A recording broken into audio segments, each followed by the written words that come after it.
It's Sunday, the 2nd of August. This is my altar, and I'm praying to the baked gods. Hoping that we have a successful season this year. This is Joe D coming here almost live from the outdoor studio, the City Grown Studio, Growing in the City series. Let's take a look, guys. A couple things going on. We're going to be spraying the plants. That's why I've got the protective gear started. Starting off, this is an N95 mask. If I'm going to spray, they're large molecules, so this is fine. If it's something a little bit more challenging, I'll put a respirator on, you know, if it was some really caustic stuff. But this is all natural oils. This should do. It's an N95. It's got the foamy piece inside. I don't know if you can see it or not. It's got the little metal clip. So if you didn't know this, all right, so you're new to this, right? And you're going to put one of these things on. First off, if it has a secondary strap, get it behind your neck. And because I like to wear hats sometimes, I'm going to take this, put it over. And because I wear glasses, it's also another challenge to make sure it's pulling tight.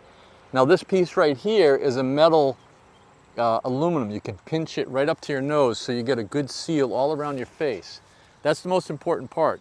You're going to use these if you're doing any type of top dressings, powders, stuff like that, which we're going to talk about right now. I'm going to bring you over in a second to see this. But first off, what I did was, hey, nice little bin to put all my stuff so I don't have to keep taking it in and out during rains and stuff like that. Now, let me take the mask off so you can hear me a little bit better, and then we'll deal with this afterwards. All right. This is my brewing tank, and so what I did is I got the terp tea going in here. I'll give you a quick look, and then I'm going to show you guys how I spray my plants so you can watch that process. Now, first off, I'm going to show you the sprayer in just a minute. I put some SI28 in. Why not? I'm going to be spraying it. I'm going to put a little silica on the leaf surface. Then Lost Coast Plant Therapy. This is one of my favorites. Now, remember when I said in the beginning of this whole project, just so those that are watching that know this, these are not my plants. I'm caregiving. I'm taking care of these plants for others that couldn't. So the most important part is picking the right genetics for growing here in New England, especially because right now it's hot and humid out. Yesterday it was chilly in the morning, so it's fluctuating in temperatures, and you're going to have microclimates at the leaf surface, and there's a potential for growing molds, spores. Like New England is loaded with powdery mildew. That's a challenge for some of these plants. So just to point out, these plants found me. I agreed I'll take care of them. So that's the number one thing, is choosing your genetics correctly. I've been at this a long time. I've got a lot of challenges and bruises from it. I don't claim to have all the answers, so I love your feedback. Some of you get a little bit negative, so that's on you and that's not me. I'm just sharing what I'm doing. So when I get negative comments, I go, oh, maybe they have something to share, and I go over to your channel and you got nothing. Oh, keyboard warriors. Anyways, I appreciate the rest of you guys that are supporting me, because I'll keep doing this if you like it. Otherwise, I'll just do it for myself like I've always done. Now, you have the opportunity to pick up some nuggets. Some of these tips might not serve you. Maybe you're doing a different style. Awesome. That's the way it is. Choose your style, play with it, try it, but don't be stubborn enough to try other techniques like I was. I was so stubborn. Organic, it's got to be soil, it's got to be back guano, it's got to be cow manure. All that stuff was me. But then I learned how the plant really works, and you can use minerals. It's nature. There's natural minerals. Yeah, there's some chemical stuff that maybe you don't want to add to your plants. All about it. But anyways, let's get back to the spraying. I'm using the Lost Coast Plant Therapy. It's an oil-based product. I'm going to use this probably up until the second week of this month, and then I'll stop, because I'll be probably 2 weeks into the beginning of the flowering cycle. I'm going to shift out of this, which is an oil base, to a citrus base. I'll most likely use Dr. Zymes, which is fantastic. A lot of my growers use them. It's a citrus base that you could use almost up to the day of harvest if you needed to. So I like to spray my plants at least twice a week to protect them. Today we're going to focus on underneath the leaves first, because that's where your bugs go. That's where your mites will show up, your thrips will show up there, white flies, depending on where you are in New England or different parts of the world. I mean, you might be another part of the country or another part of the world. You experience different challenges. So that's why we like to share what we've discovered. This fantastic, works great. It's got soybean oil, peppermint oil, citric acid, isopropyl alcohol that helps dry up eggs, by the way. Soap is a surfactant. So soap helps the water become wetter, meaning it spreads across the leaf surface a little more effectively. I actually added in another product I'm going to show you in a second. And by the way, I get no endorsements on this. I'm just sharing what I've discovered with you. You might find other products that your grow store suggests. Try them out. If they work for you, great. I know what works for me. I've tried a lot of them. I've had the opportunity to try a lot of different things, and I find out what works. And I like the easy way and less expensive way if I can, but some of these things are costly. This is the large bottle. I have a lot of plants, so I had to spend a little bit more. They have it in a smaller bottle, so it'll serve your budget, just so you know. You should spray at least twice a week, bare bone minimum, once a week. Highly encouraged this time of the year as it starts to get, you know, warm days, cold nights, you're gonna get dew buildup on those flowers you're building. This is where it gets dangerous. So we're not even into the danger zone yet. This was the easy part. Today what I did is I cleaned up a lot of the bottoms. We'll see that, I'll show you in a minute. But also in here, you got the soap water and sodium citrate. So it helps change the pH levels at the leaf surface. So bugs don't like it, molds don't like it. I like it. I hate to pay for it, but I gotta. It's just one of those things you invest in. Now the second thing I did, or the third thing I added, so I did a little silica, I added the Lost Coast. I'm using the Flying Skull spread coat. It's a surfactant, it's a soap. I like to add just a little bit extra, a little bit more. It can't hurt because then it spreads beautiful, especially underneath the leaves. I want to cover those underneath leaves really good tonight and then drop it down. So the sun's down, it's nice and it's starting to cool off a little bit. So these will actually, they'll stay wet for a while with these products. All right, let's dive in. Let me just show you this brew that I did. I want to bring you over here and then we'll reposition the camera. But you can see this is the terp teas right in here, Roots Organic. By the way, I put my air pump inside here, so if it rains out, it doesn't get soaking wet. So terp tea, if you haven't seen this product, fantastic, excellent. I'm adding a lot of building materials and workers because there's bacteria in here. There's also mycorrhizae. Let me try to close this so I can keep the moisture out. It's important to get that sealed. I should get another Ziploc and put that in it. But anyways, I started the brew today. This will brew till tomorrow, and then I'll feed the plants this brew. I'll mix it up a couple times. Right now we just have air stones, just aerating it. They just sit there like this. And you can see it helps to turn. Let me zoom in a little bit for you guys. You can see it turns the water too, so it's moving it. Now you will get a little buildup at the bottom of that barrel. So what I'll do is a couple times, just before I use it, I take my trusty mixing stick. Okay, it's a mini shovel. Works for me, man. I just take it against the side and I just push. And it creates this turbulence. So you just go like that. These are little stupid things, but once you figure it out, you go like, hey, that's pretty cool. Instead of me trying to put a stick in there and spin it. When you spin something, here's something I learned years and years ago, especially painting cars and mixing paints and stuff. If you go in a circle, you're just chasing yourself, right? You want to do a figure eight, actually, because then it curls in on itself. The next best thing is if you have a little mini shovel or a paddle, even a paddle or even a canoe paddle works fantastic on this. You get down to the bottom, you just push, just like that, like you're rowing. And you can see that all turns up nice. So that's gonna take the settled part down the bottom and mix it in with the waters. And then overnight, the bacteria will start coming alive and start colonizing. And then that goodness, I'm gonna water that right in through all these plants. They'll all probably get a gallon to a gallon and a half of this. And we will just soak it through each one of these. So they'll be ready for that food. All right, let's get into the spray, guys.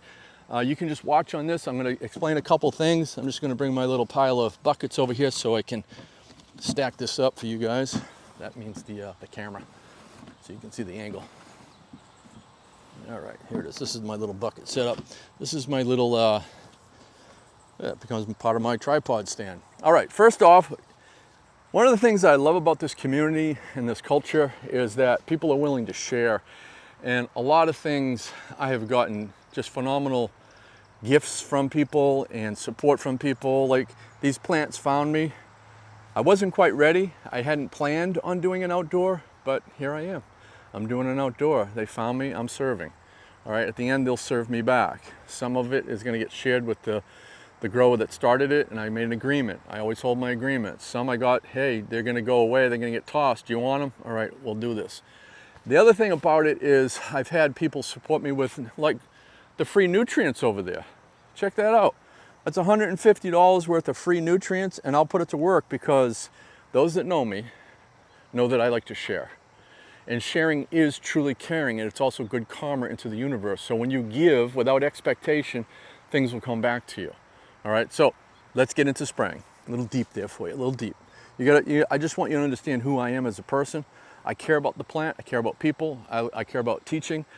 I don't have all your answers. I'll do my best, And if you learn from it and you get some tips and they work for you, power to you, man. That's it. That's all it is. And you might have bigger plants than me. I don't care. I can give a shit. These are not my plants. They're someone else's. So go look back in history. I've played with a lot of big plants, lots of them, and made a lot of really nice ones that no one else has. I like that part too of breeding. All right, my good friend, Chef G, hooks me up with a rocket sprayer. This thing is gotta be the balls. It's a battery operated, rechargeable. You can see there's the charging thing right there. It is the Model XL Pro. It's on wheels. It's got a spray nozzle. Now, when I had this in my greenhouse, I had to extend the hose. So I put a braided hose, which is gonna hold pressure, because this pressurizes. Right now it's pressurized. When I push the handle, you see, it releases, and then the pump starts spraying. So I added extra length so I could get from one end of the greenhouse to the other without having to move that too many times. So I may move it once or twice for this project, but we're gonna get started. Now, let me set up my angle here so you guys can watch from the stand. You'll see my technique, and I'm gonna explain it as I do it. Let me just make sure this doesn't fall over on us. That would be unfortunate. Go through all this work, and then you gotta upload it. When you upload it to YouTube, man, it takes forever, because I shoot in 4K, 60 frames a second. So yeah, you're gonna have a little bit of a heavy data load going up. All right, so first off, a couple of things that we're gonna do. You should be able to see me in the screen now. All right. Got gloves on, protecting my hands. I also have sleeves. Now, these sleeves, if you don't know about these, I gotta tell you, it's a great investment depending on what you're doing with your plants. So first off, I'm gonna be spraying all these oils, and I just like, hey, a little protection on the sleeves, but I can pull them back down. Now these gloves go in, they have a little finger slot in there, and they grab on. I just put some nice latex ones over them. Now they also serve not only for spraying protection. Some of us have sensitive skin when we're working with cannabis. So earlier today, it reminded me of it because I was inside there thinning out all of the flowers. I mean, not the flowers, but the undergrowth. So I was cleaning that up, getting rid of that compaction so I get more airflow, because I'm not in the danger zone yet, but 4 or 5 weeks from now, it's gonna be a whole new game, and I'm preparing for that. It's important that you look ahead at what you might be dealing with in the region you're in, and if it's not my region, do some research to find out what the weather patterns in your area are and what you might have to deal with. So that's what I'm thinking about. So I thinned it out incredibly. Now what happens is these leaves have these little tiny, some of them are sharp little hairs. And if your skin is sensitive to it, it gets irritated, like it's almost like you got a sunburn. It really irritates. So these sleeves give you that protection. Now, N95 mask, because we're spraying, what's going on? I'm already wearing glasses, so I've already got some protection there for my eyes. So don't skimp. It's your health, it's your life. You're growing a sacred plant to help others. You want to be around to do that, right? Just because it's organic doesn't mean it's good for you. So it's important to take a little extra effort. I'm wearing long pants. Do I want to be? I want to be in shorts. It's hot out. I've got my work boots, my rubber boots here basically so I don't get soaking wet in the morning. I don't want to be covering them with the spray, all right? So protect yourself when you're doing stuff like this. So let's get into it, and you can watch how we spray. Now, I'm going to share this with you. You'll notice that I'm going to spray with the nozzle turned up like this. Now this has a pattern, you can change it. That's a fan.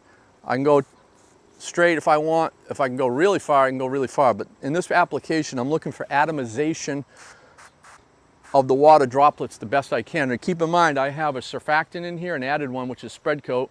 I've also have the Lost Coast Plant Therapy in here, which has a soap in it too. Now, because they're oils and I have water in here, I'm going to periodically come over here and give this just a little shake so it all mixes beautifully.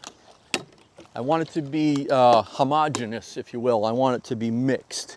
Now I'm going to spray with an angle like this, which is basically spraying underneath the leaves, and I go in a fan pattern. So I hit underneath the leaves first.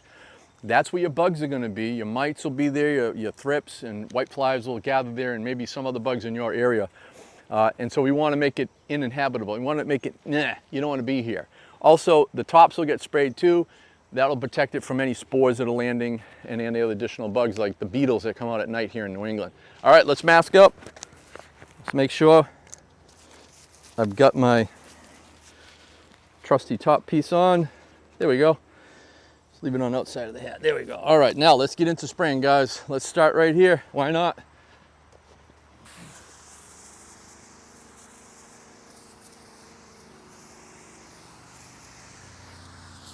And what's nice about this sprayer is the pump keeps pressurizing while I'm doing this. So I don't have to pump a manual one, and I did that for years. The manual ones just take a lot of energy, a lot out of your shoulders too. So again, right here, we're focusing on spraying underneath the leaves first. Now I'm gonna give a little of the topsoil, a little spray too for any bugs that are hanging down there, congregating. I did see some ants and stuff down there. I just wanna make it like, hey, it's not good to hang out. Spray the stalks a little bit. Move to the next one. Now it's also an opportunity when you're spraying your plants to look at them, especially when you put water on them or a liquid, you're gonna see them sag. It also helps you say, oh, wait a minute, that's sagging in a way that I probably wanna brace that up. I'm gonna probably put something on it. All right, let me move back into the camera scene so you guys can see me. Apologize for that, I just walked off set and doing another plant over there. All right, so we're gonna hit this, come up underneath.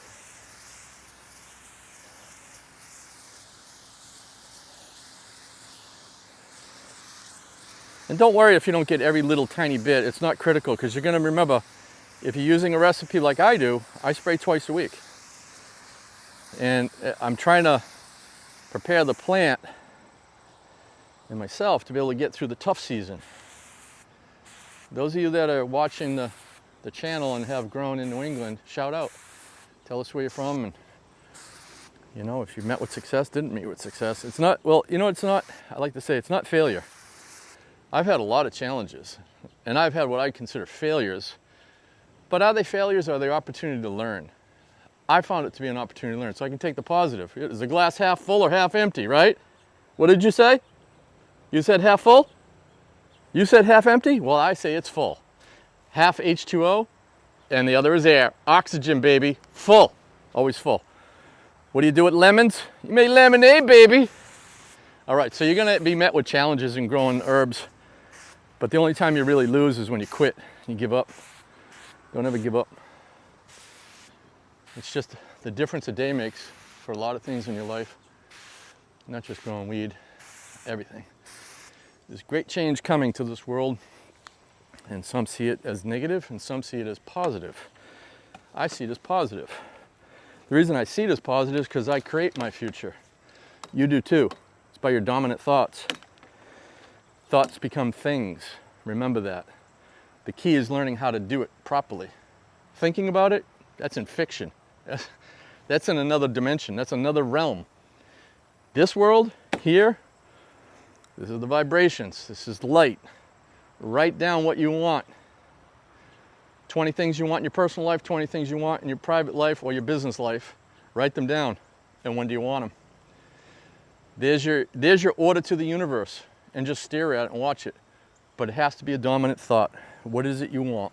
All right, keep spraying. We're getting into some deep, deep subject matters here. Joe, baby. Well, the audience says, hey, I like watching your stuff. You're real. I am. I have a lot of experiences in this realm. And I decided to come back and do it again. Take another ride. What did Bill Hicks say? Life, it's just a ride. Chills and thrills and flashing lights. And then you got criminals stealing all your money. Well, that's gonna change. Blockchain's gonna change that. Some of you are listening going, blockchain, I know what that is. I know what those are. I know about crypto. Yeah, you should. Because that's how it's gonna stop. That's why they're fighting it right now. Because the blockchain is immutable. It's permanent. You can't manipulate it. Yeah, some of you like it, some of you don't. I get it. But guess what? Because taxes you pay are because those criminals keep stealing it and lining their own pockets. They ain't lining your pockets. They know they ain't lining my pockets. So, all right, so this is all focused in underneath stuff, like I said. And at the same time, I'm able to look at this plant. I thinned out big time today because it was like super thick, and that was gonna be a problem. But now that I've thinned it out, I can see some of the damage on the leaves from bugs eating them. And that would be the nighttime beetles here. They're little brown beetles. If you leave a little pot of water or a couple cups of water out, a little pan of water, something like that, you'll see them. They'll end up getting trapped in there because they're trying to get a drink. And the next morning you'll see them, you go like, that's the motherfucker that was hitting my plants. Because they're gonna be dead in the water. All right, so the other thing I try to do is stay downwind. If the wind is blowing that way, I wanna be the opposite side so it's not blowing on me. This is one of those days where the wind keeps shifting on me, so I just try to stay ahead of it. You can see I'm just focused, hit that underneath leaf, and then hit the stems too, the branches down below that have been cleaned up.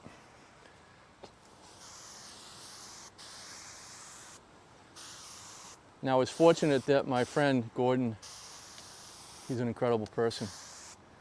He's a guy that understands, and he's not sharing and helping others, and it's just amazing. And that's what I found about this cannabis plant.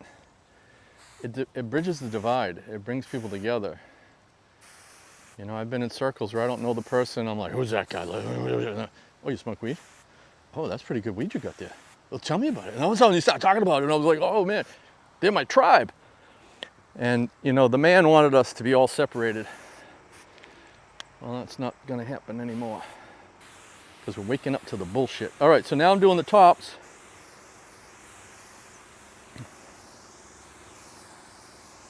And you'll see when I bring you guys up to this, how it spreads, but you also see at the same time, because I'm loading up the top, you'll see the way that the plant is gonna sag, which gives me an indicator of weakness areas where I'm gonna wanna strengthen up with a pole or a tie up, because I'm gonna come out like I did this morning. I found a couple of lower branches that I just hadn't had a chance to get to crack. You know, I was able to, save them, but it's just what I've been talking about, is preparing, wiring these up, putting in the stakes, all that stuff. All right, so that's good. And now I can see some of these over here is leaning this way, this one's leaning, this one's leaning. So that just tells me I need to get some more support, pull this one up a little closer here, get a little tie off, and probably get one or two over there and get a tie off. It's important to plan ahead for that stuff. All right, guys, so I'm gonna continue doing this. You don't need to stay here. I'm just gonna shut the pump off. I'll continue spraying this stuff, so you know how it is. I hope you got some information that would serve you. Remember, you might have a different technique than I do, and that's okay. Maybe you had better success than me. Awesome, appreciate it. The key here is we all need to share little discoveries that we've had that work for us. It might not work for you and your location, setting, but for others, like I like to scroll and then get some entertainment, and I like to get knowledge too, and I like to share knowledge. Doesn't mean I'm always right. Fact check it, and then you might have a better answer. But anyways, I appreciate you guys hanging out with me, and as always, may those resins bless your bowl tonight. Peace, happy growing. Don't forget, sharing, it's caring. See you.